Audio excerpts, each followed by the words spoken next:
These videos are brought to you by MSCCasino.com and the Macau Sporting Club. MSCCasino.com, check it out. You are watching Sports Matters.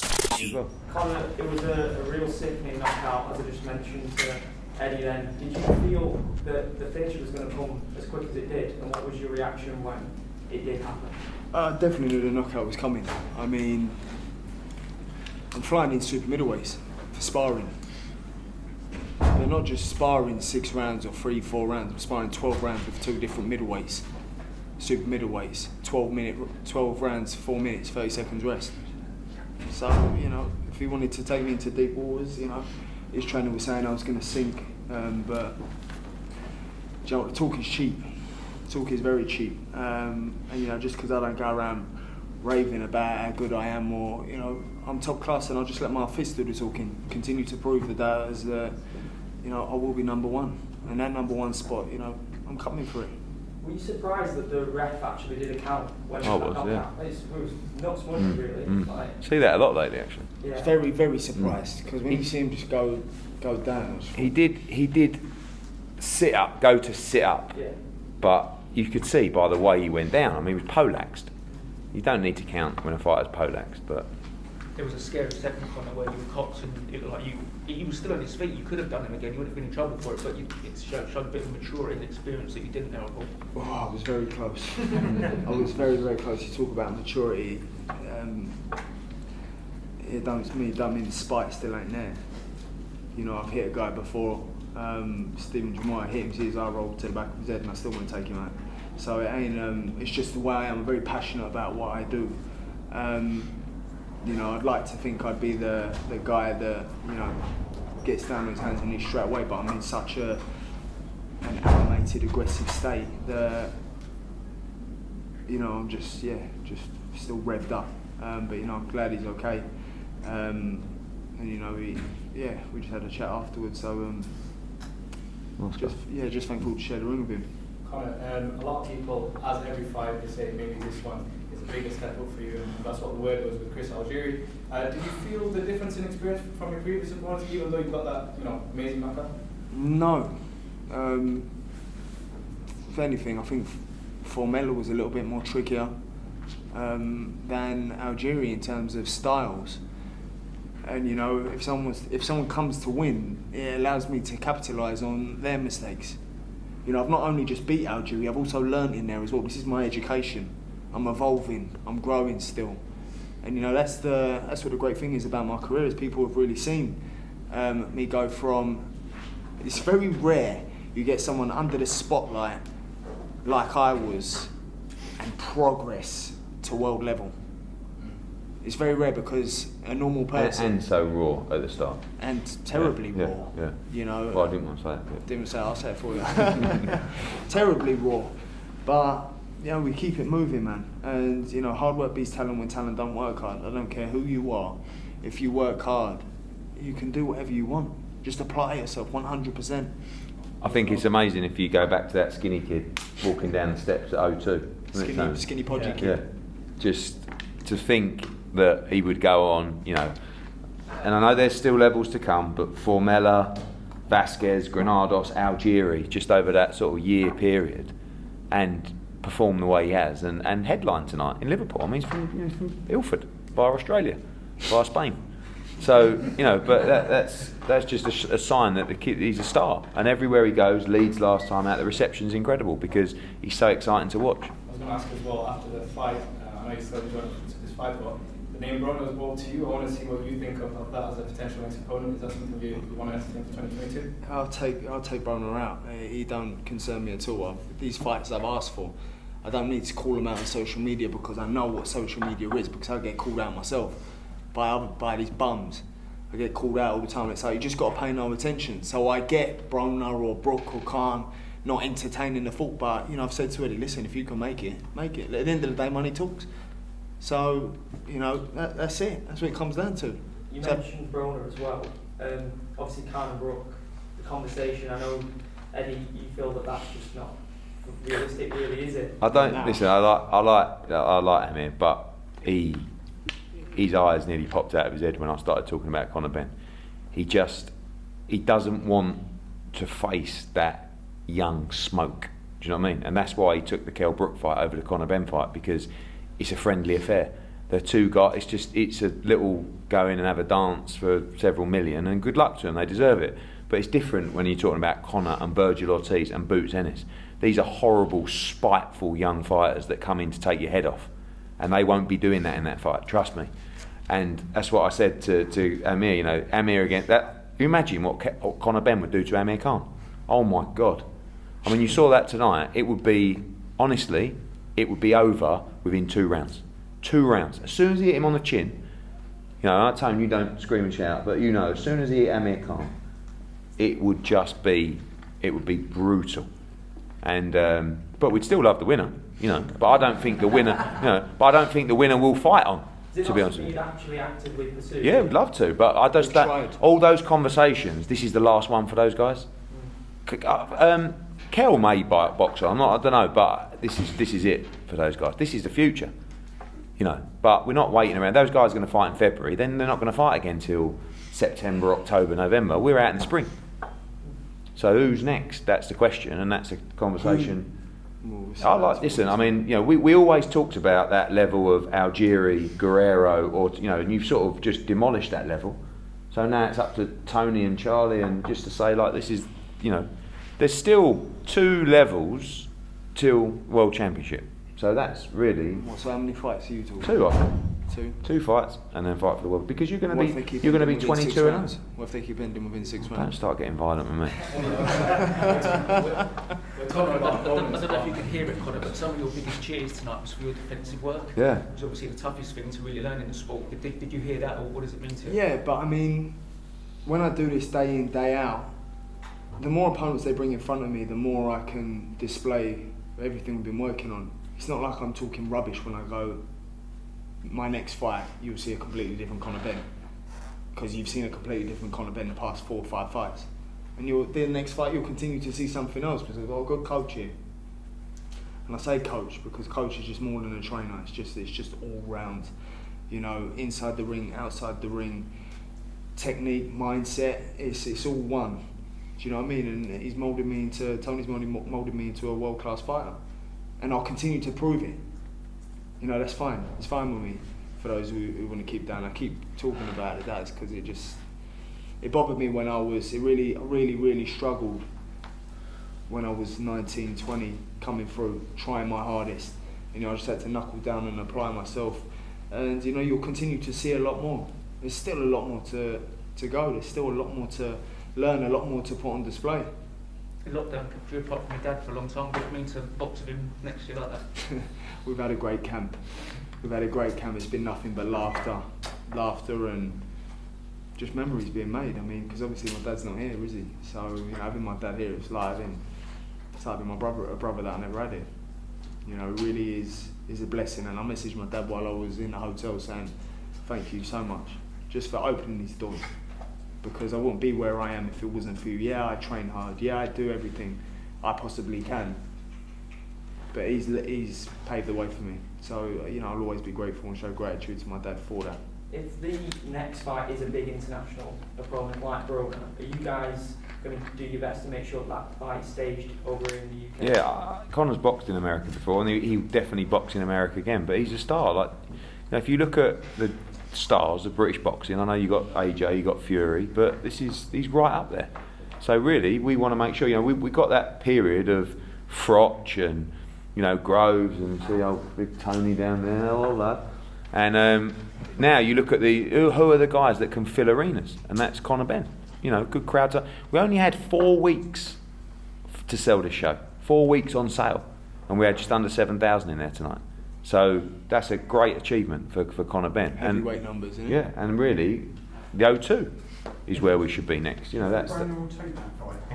Yeah, he wants to have a fight early next year. He wants to have a comeback fight, and then, you know. But we need an opponent for, you know, I don't know when Tony and Charlie and Conor and will want to box. I'm thinking March, April, and you know, we don't want to wait for people to see how they get on in a warm-up fight and stuff like that. We just want a good top 10 guy now, and someone that can help us fill the O2, and that's why Algieri was a great opponent. He's got a name, he's got credibility, he's a good fighter, former world champion, great resume, he's American.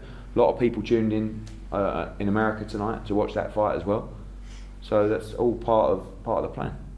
Obviously, Verona, Conor, brings different aspect to something that you're used to in terms of that he's a trash talker, he's a character, and he might use the press conferences to try and get under your skin. Is that something that you are relishing? Because the higher levels go, there's going to be characters like that, isn't there, that try and use the mind games. He won't want to trash talk me, mate.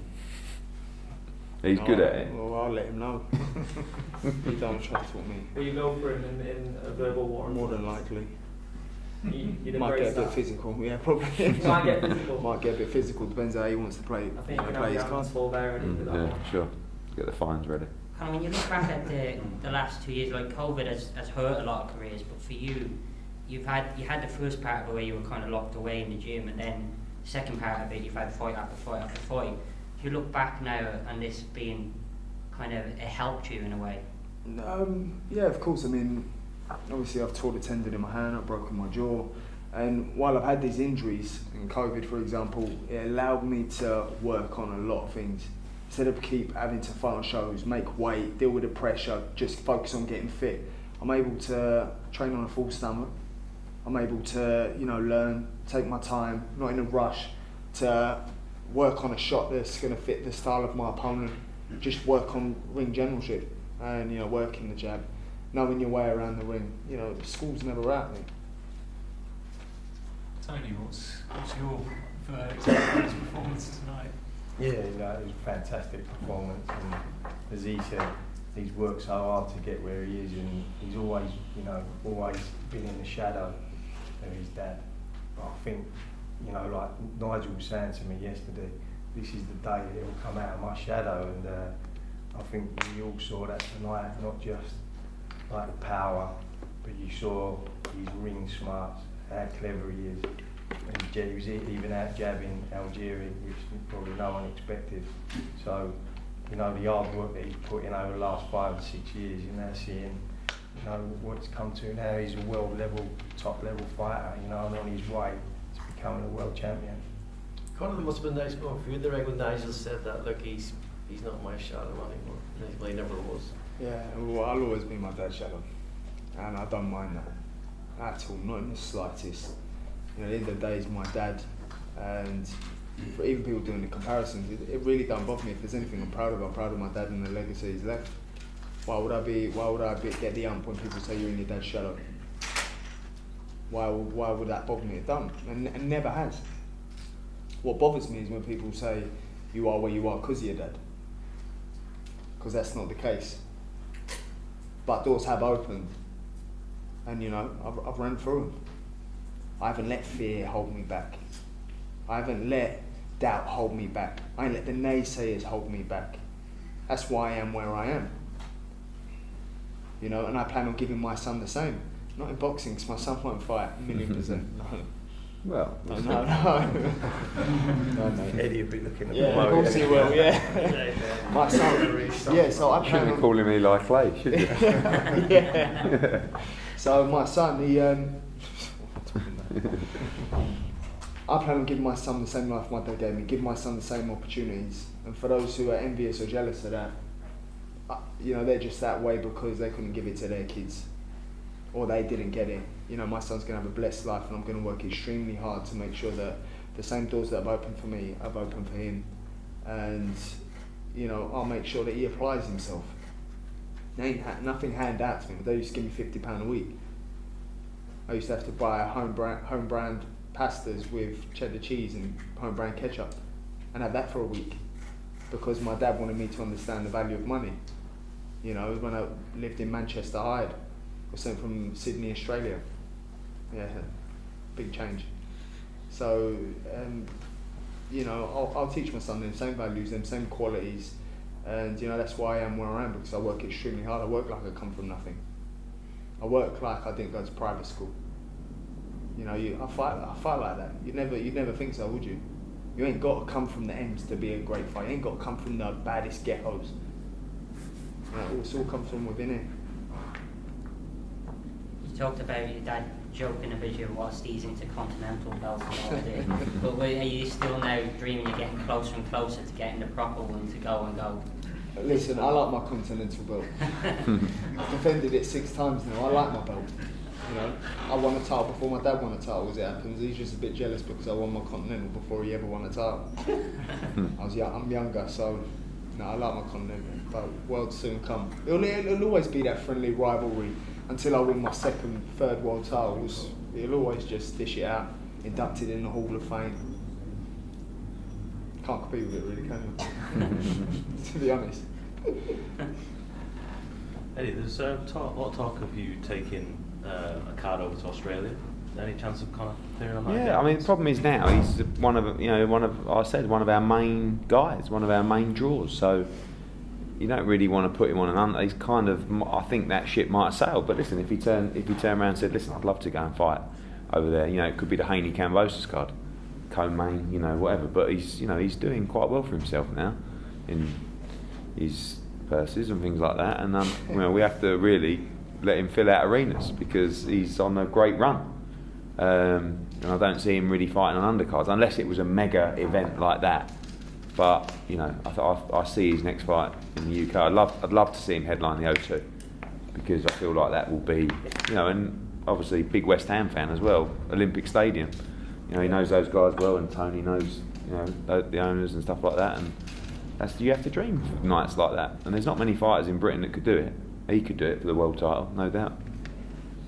Colin, why are you so adamant that Eli won't fight when you had the exact same blueprint and made it work so well? Because my dad was very firm with me growing up. Very, very firm. I mean, almost military. So there was no compassion, there was no like affection, which is fine, it's made me who I am now. And you know, I thank him for it. My son, on the other approach, I'd rather my son be soft, not difficult.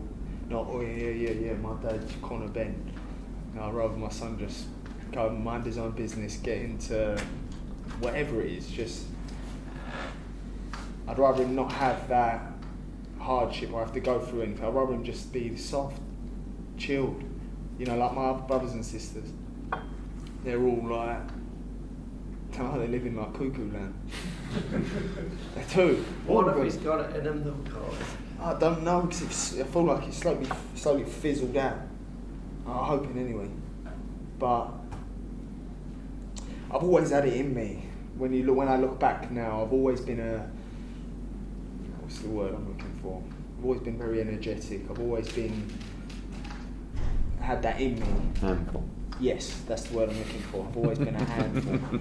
Yes, that's the word. So, and I'm hoping my son ain't, because I'll know.